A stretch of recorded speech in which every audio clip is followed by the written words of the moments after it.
उनकी हरकतें होती हैं और सरकार किस प्रकार चलाते हैं, ये पूरा राज्य देखा है और बच्चा बच्चा देखा है और सुना है।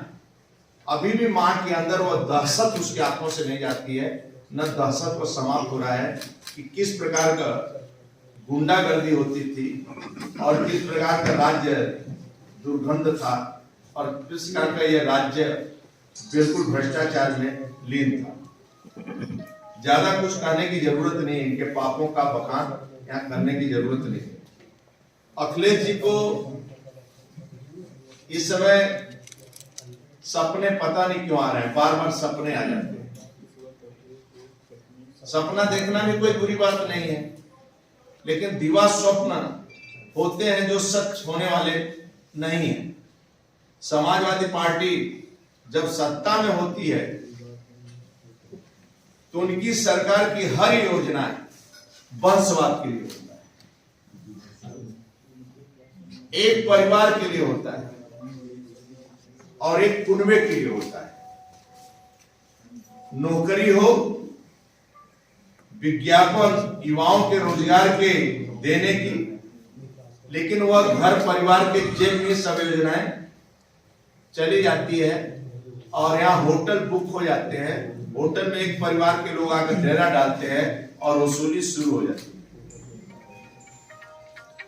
कानून व्यवस्था 15 सालों देखना, बताने की जरूरत नहीं है। राज का एक एक बच्चा बच्चा उनके हरकत से परिचित है और दूर दूर तक वह सपा के लाल टोपी को या सपा के चुनाव को छूना नहीं चाहता है। वो कुछ भी ड्रामा कर ले। कौन भूलेगा उनकी कानून व्यवस्था? आतंकियों को संरक्षण देते हैं, आतंकियों से जेल से छुड़ाने की बात करते हैं, सिमी को संरक्षण देते हैं, उनको छुड़ाने की बात करते हैं। गुंडे और भ्रष्टाचारी जो सरेआम दिन दहाड़े स्कूटी और बेटियों शिक्षिका पढ़ने जाती है, लोग जाने नहीं देते हैं। और लखनऊ यदि पुलिस वालों को ईमानदार एक आदमी पकड़ लिया किसी गुंडे को, तो मियां जान का फोन चला जाता है पश्चिमी उत्तर प्रदेश से लेकर, और फिर वो गुंडे को छोड़ना पड़ता है। इसलिए सपा की कोई सरकार नहीं रहती। सपा को कौन चलाता है ये नहीं पता चलता है। उनकी सरकार है ही नहीं जब भी आती। और उनके राज्य में अखिलेश जी सपने भगवान कृष्ण के देखते। उनके पिताजी जो राम भक्तों को गोलियां चलवाया, डीजे बजने नहीं दिया, प्रतिबंध लगा दिया, कावड़ यात्रा पर प्रतिबंध लगा दिया, राम यात्रा पर प्रतिबंध लगा दिया। वो राम कृष्ण और भोलेनाथ की बात करने का अधिकार क्या है? आस्था को अपमानित किया और हमारी सनातन संस्कृति को अपमानित किया। कांग्रेस, सपा, बसपा, सोनिया से लेकर यहाँ राहुल से लेकर अखिलेश यादव तक, ये लोगों को कौन नहीं जानता है। जवाहरबाग की घटना हो, कृष्ण के साधुओं की जमीन कब्जवाने की बात हो, जब इनका सपना टूटता है, इनके जाने कितने मंत्री विधायक गलत कार्यों के कारण जेल में होते हैं। 2017 के बाद कुशासन के इन सभी प्रतीकों पर लगाम लगाने का काम योगी सरकार ने किया। हमारे लोकप्रिय मुख्यमंत्री टेबलेट खोलते ही 2 आइकॉन बहुत प्रमुखता से दिखाई देता है।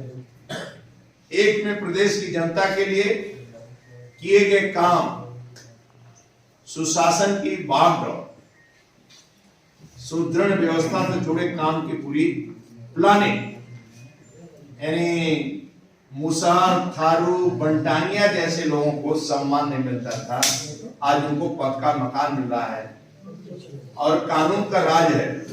दूसरे आइकॉन पर हम लोग देखेंगे तो जो पिछली सरकार की, सपा सरकार की कारनामों की कुंडली है, इसलिए हमारे मुख्यमंत्री जी के साथ विपक्षियों के भी कारनामों की कुंडली पर लगाम लगाने में सफल हो रहे हैं, क्योंकि सब लेखा जोखा आदरणीय योगी जी के पास रखा हुआ है।